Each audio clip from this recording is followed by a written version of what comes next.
ચાર વિભાગને જવાબદાર માન્યા છે। સવાલ એ છે કે આ વિભાગના જવાબદાર અધિકારીઓ સામે ક્યારે કાર્યવાહી થશે? શું નાની માછલીઓ સામે જ કાર્યવાહી થશે? સંતોષ માનશે એસઆઈટી કે પછી મોટા માથાઓને પણ પકડવામાં આવશે?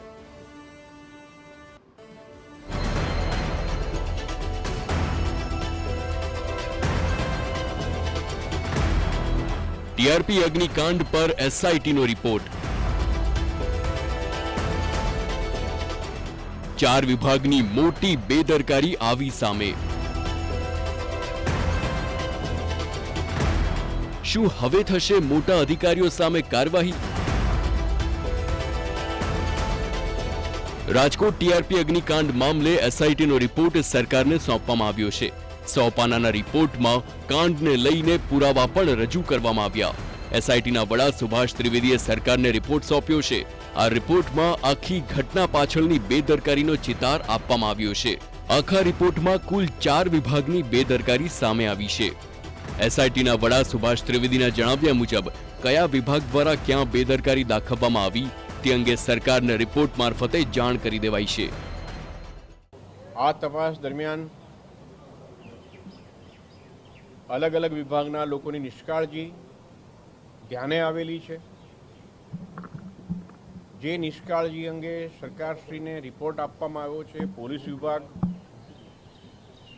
Town planning department, fire department, RNB, આ તમામ વિભાગની જે નિષ્કાળજી હતી એ નિષ્કાળજીને શોધી કાઢી એના પુરાવાઓ શોધી કાઢીને સરકારશ્રીને ધ્યાને મૂકવામાં આવ્યું છે। આખા કેસમાં હજી પણ કડક પગલાં યથાવત રહેશે અને એવું નથી કે એસઆઈટીના રિપોર્ટ સોંપ્યા બાદ હવે આગળ કોઈ તપાસ નહીં થાય। સુભાષ ત્રિવેદીનું કહેવું છે કે આગળ પણ તપાસ ચાલુ જ રહેશે। જે કોઈ સંડોવાયેલા હશે તેને છોડવામાં નહીં આવે, પછી ભલે તે કોઈ ઉચ્ચ અધિકારી જ કેમ ના હોય। અને આમાં કોઈ પણ વ્યક્તિ સંકળાયેલ હશે તો એના વિરુદ્ધમાં સંપૂર્ણ કાર્યવાહી કરવામાં આવશે। સીટની તપાસ હજુ પણ ચાલુ રાખવામાં આવશે, કારણ કે આમાં જે ઉચ્ચ કક્ષાના અધિકારીઓ છે, કોર્પોરેશનના હોય કે પોલીસના હોય, આ તમામનો રોલ, એનો તલસ્પર્શી અભ્યાસ ઓફિશિયલ પ્રોસિજરની ભૂલો છે કે શું છે એ હાલે ચાલુ છે। છેલ્લે મિત્રો એક જ વાત કહેવાની છે કે કોઈ પણ વ્યક્તિને, નિર્દોષને દંડવાની માનસિકતા અમારી નથી કે જેને કારણે આ બનાવ, જે નિષ્કાળજી અથવા તો મેળાપીપણા જેવી વસ્તુને કારણે આ બનાવ બન્યો હોય અને નિર્દોષ વ્યક્તિઓના જાન ગયા હોય, જીવ ગયા હોય, એવો કોઈ પણ સરકારી કે ખાનગી પદાધિકારી હોય કે કોઈ પણ અધિકારી હોય એના વિરુદ્ધમાં પણ તપાસ અને કાર્યવાહી કરવામાં આવશે। મિત્રો, સૌથી મહત્વની બાબત એ છે કે જે અધિકારીઓએ ગેમ ઝોનમાં ફોટો પડાવ્યા હતા તેમની પણ પૂછપરછ કરાશે અને હજુ એવા પણ આઈએએસ આઈપીએસ છે કે જેમના પર તપાસ થઈ શકે છે। 4 આઈએએસ ઓફિસરની અને 1 આઈપીએસ ઓફિસરની પૂછપરછ કરવામાં આવી છે। જે લોકોના ગેમ ઝોનમાં ફોટોગ્રાફ્સ હતા એ લોકોની પૂછપરછમાં એવું ધ્યાનમાં આવ્યું છે કે માર્ચ મહિનામાં 2022માં એક બર્થડે હતી અધિકારીની, એટલે બર્થડેમાં પરિવાર સાથે આ લોકો ગયા હતા। આ લોકો એના ઉદ્ઘાટન કે ઓપનિંગમાં ગયા ન હતા, એટલે એ પૂછપરછ કરી છે। અન્ય આઈએએસ આઈપીએસ ઓફિસરોની પણ તપાસ, ઇન્ટ્રોગેશન, પૂછપરછ કરવામાં આવશે। સરકારશ્રીની સ્પષ્ટ સૂચના છે સીટને, એ પ્રમાણે કાર્યવાહી કરવામાં આવશે એની હું ખાતરી આપું છું। એટલે કે વાત ચોક્કસ છે કે એસઆઈટીના રિપોર્ટમાં તમામની બેદરકારીનું આખું લિસ્ટ છે। તમામ વિરુદ્ધ કડકમાં કડક પગલાં લેવાશે તેવી બાહેંધરી સરકાર તરફથી પણ આપવામાં આવી છે। ત્યારે જોવું એ રહ્યું કે આખા મામલે જે તે વિભાગના કયા અધિકારીના નામ સામે આવે છે। ટીઆરપી અગ્નિકાંડ મુદ્દે કોંગ્રેસ સતત આંદોલન કરી રહી છે।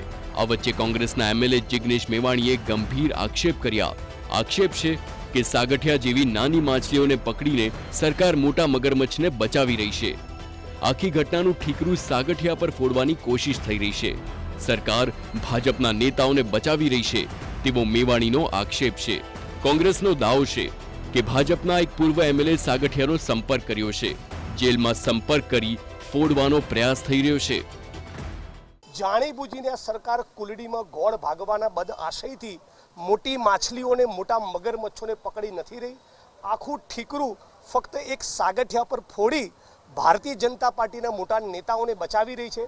મને મળેલી માહિતી પ્રમાણે ભારતીય જનતા પાર્ટીના એક પૂર્વ ધારાસભ્યએ જેલમાં સાગઠિયાનો સંપર્ક કરી એને ફોડવાની પણ કોશિશ કરી છે. એટલે આટલા લોકો હોમાયા બાદ પણ ભારતીય જનતા પાર્ટીના ભ્રષ્ટ નેતાઓનું ચરિત્ર બદલાયું નથી. અગ્નિકાંડમાં 27 લોકોએ પોતાના જીવ ગુમાવ્યા. જો કે હાલ માત્ર સાગઠિયા પર જ સકંજો કસવામાં આવ્યો છે. જો કે સૌથી મોટો સવાલ એ છે કે સાગઠિયાનો ગોડફાધર કોણ છે? સાગઠિયાનું સામ્રાજ્ય ઊભું કરવામાં કયા નેતાનો હાથ? શું સાગઠિયાએ રાજકોટના નેતાઓને બચાવી લીધા? સાગઠિયાને મોઢું ન ખોલવા માટે પ્રોટેક્શનનું વચન મળ્યું હોવાની ચર્ચા છે. શું એસઆઈટી સમક્ષ મોઢું નહીં ખોલવા સાગઠિયાને કરાયું દબાણ? ગોડફાધરના આદેશ અને કરતૂતોને છુપાવવાનો પ્રયાસ છે. સાગઠિયા મોઢું નહીં ખોલે તો જલ્દી કેસ પૂરો કરવાની બાહેંધરી આપ્યાની ચર્ચા છે. શું સાગઠિયાને ઘટના બાદ વિશ્વાસમાં લેવામાં આવ્યો હતો? અમીન માર્ગની એક ઓફિસમાં સાગઠિયા સાથે બેઠક થયાની પણ ચર્ચા છે. પ્રદેશ કક્ષાએ મોટો હોદ્દો મેળવશે તેવા દાવાથી સાગઠિયાને વિશ્વાસમાં લીધો. શું આ બાહેંધરીના કારણે સાગઠિયા મૌન છે? શું ગોડફાધરને બચાવવા તપાસ સાગઠિયાથી આગળ વધતી નથી? ક્રાઇમ બ્રાન્ચની તપાસમાં કોઈ પણ નેતાનું નિવેદન કેમ નથી લેવાયું? આમ સવાલો અનેક છે. જો કે સૌથી મોટી વાત એ છે કે શું એસઆઈટીની તપાસ બાદ પીડિત પરિવારોને ન્યાય મળશે કે પછી માત્ર દેખાડાની કાર્યવાહી કરી જવાબદારોને બચાવવાની કોશિશ કરવામાં આવશે? રાજકોટથી મોહિત ભટ્ટ સાથે બ્યુરો રિપોર્ટ, TV9.